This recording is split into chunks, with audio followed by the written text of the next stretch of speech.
Hey there, all my Rotation 411 information initiates. So I just want to pop on here because I haven't been on here in like 2 weeks. And I know I said last week we would go over the credits, but Mercury retrograde has been crazy. Like I have 6 websites. They were all down over the past week. Some of you may have noticed that. They're all straightened out now. So one flavor of this Mercury retrograde I've noticed since it's happening in Aries is that the problems are sort of quick, and like Aries is very impulsive, and then they kind of iron out quickly too, like because we have 3 Mercury retrogrades a year. So a lot of times, like if this is happening in Taurus, then it can be like the problem starts the very beginning of Mercury retrograde and it takes 3 weeks to iron it out. With this Aries Mercury retrograde, I feel like it's been like, oh, quick problem and it's solved in a day or two, but then there's another one, just like lots. Aries loves novelty too. Being in Aries, I've noticed this Aries season, I've had a lot of new experiences, and I do feel like that's sort of the flavor of Aries season every year. It's just I kind of forgot that. So, we have a stellium in Aries right now. We're going to go over the current transits. I hope the beginning of what I was just saying didn't get cut off, because I know sometimes it doesn't kick on the playback right away. So I'm going to just take this time while I'm waiting for you guys to get in here. I know it's dinner time on the West Coast, so I'm running a little late. But for those of you on the East Coast, it's about 8 p.m., so you might be settling in and watching this. I'm going to try to get this done in about 20 minutes. I know one of you was commenting on the live a few weeks ago, one of you that had entered into divinetimingdatabase.org, and moonmatch.love is the shortcut to get there. That was down this past week. I finally got that working again. It was something with the SSL, because there's like 2 different services. So sometimes you just have to like start over and simplify. Anyways, so with that being said, I know one of you was saying that your username wasn't working because you all had received an email. Those of you who had already entered, we entered you into the auto search. We told you not to re-register, and so you'd gotten an email about that. So if you are watching this, I just want to quickly tell you that I went in there last week, Mercury retrograde, you go fix things, and I noticed that they had entered all of you with your first names rather than your username, and so that's why there was an issue. If you do go back in there now, it's all fixed. Use your username, because I know one of you was commenting something about your username and I didn't know what you meant. And I said to email admin, but I had just come across the issue. So that email that you got will now apply. It just, before it was going off your first name, so it wouldn't work. And you'll be getting another email, but it's the same temporary password that you received in the email, and use your username that you use when you sign up. And so if you log into divinetimingdatabase.org, there will be a prompt to take you to the auto search again, and you can just log in if you've already entered. If you're a new entry, right now it's $4.99 for the rest of April. It's normally $14.99, so that's a significant discount. So do be sure to let everyone know, or you yourself if you're single and looking. So right now we're going to go over the current transits. I kind of touched on the Mercury retrograde flavor for the collective. If you want to follow along, you can go to divinetimingdatabase.com and go up to the top, and it says the sky right now in the menu.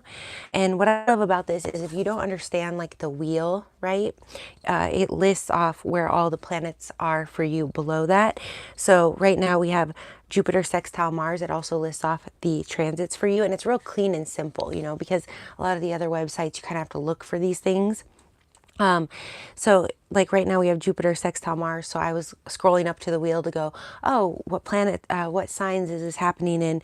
And literally right there, there's a list. Jupiter is 20 degrees Taurus and Mars is at 19 degrees Pisces. So, or you can go to the wheel if you know how to read it. I know that's a little advanced. It took me a while to understand how to read the wheel. I stuck to the charts and the lists in the beginning. So, with that being said, we have Jupiter conjunct Uranus, which one of you was asking me about, like when we were doing this 2 weeks ago.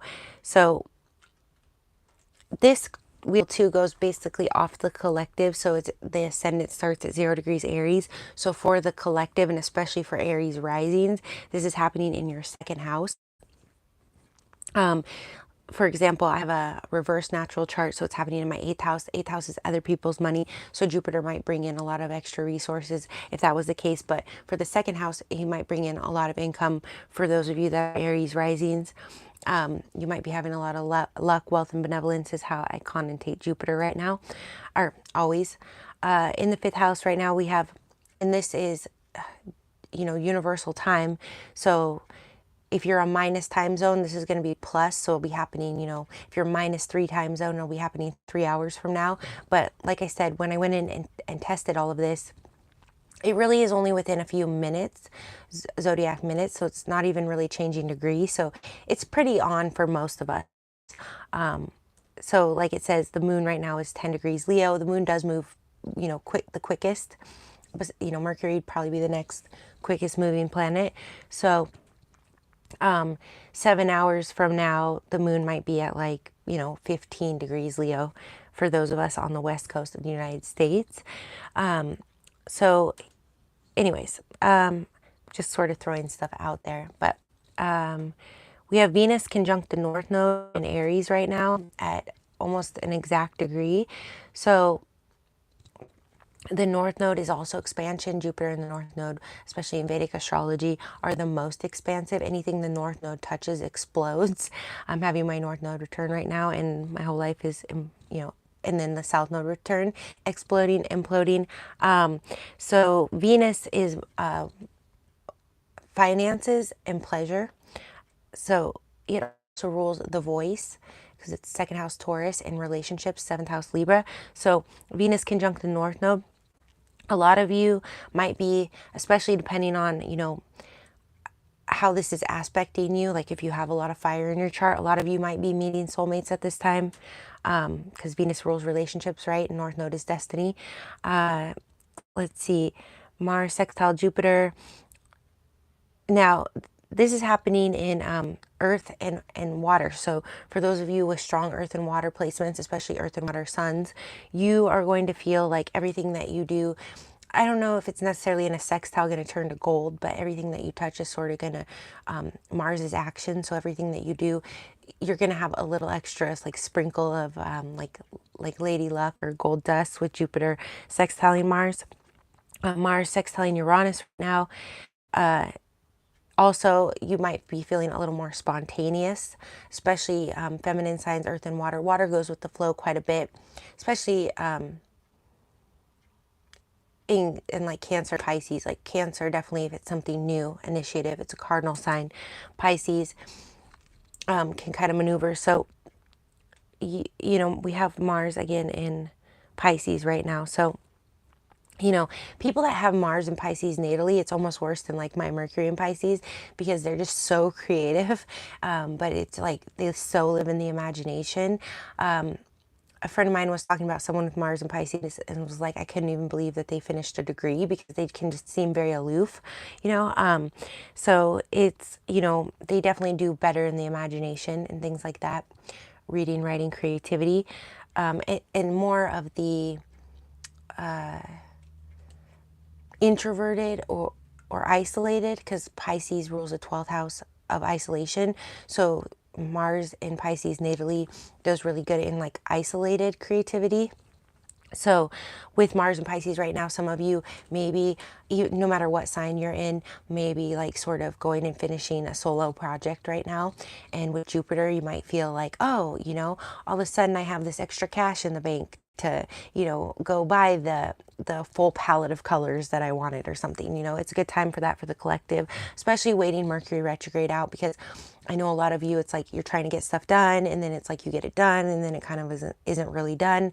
And I told you guys, especially with tax season, that a lot of you might come and trip up on that. So just know if anything's happening with that, don't panic, don't stress more than necessary, because on the 22nd, 23rd, it will start to kind of smooth out whatever you're sort of bumping up against now.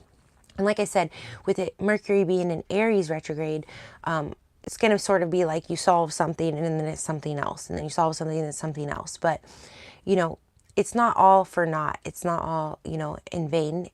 You are doing these things to clean up past things and to move forward. So, I don't know why, you guys, I'm just having such a hard time like actually wrapping my head around Jupiter conjunct Uranus, and this is going to be going on again for at least a few weeks, if not another month or two.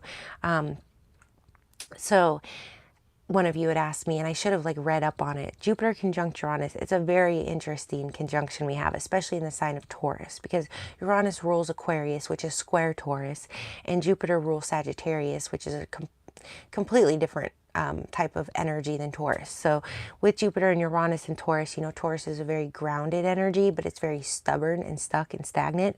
So for those of you especially that are masculine signs, that like Sagittarius or Aquarius, you may be feeling right now kind of stuck. So even if you have this prominently in your chart, I have my most powerful sign is Aries. My most powerful house is the third house, ruled by Sagittarius. So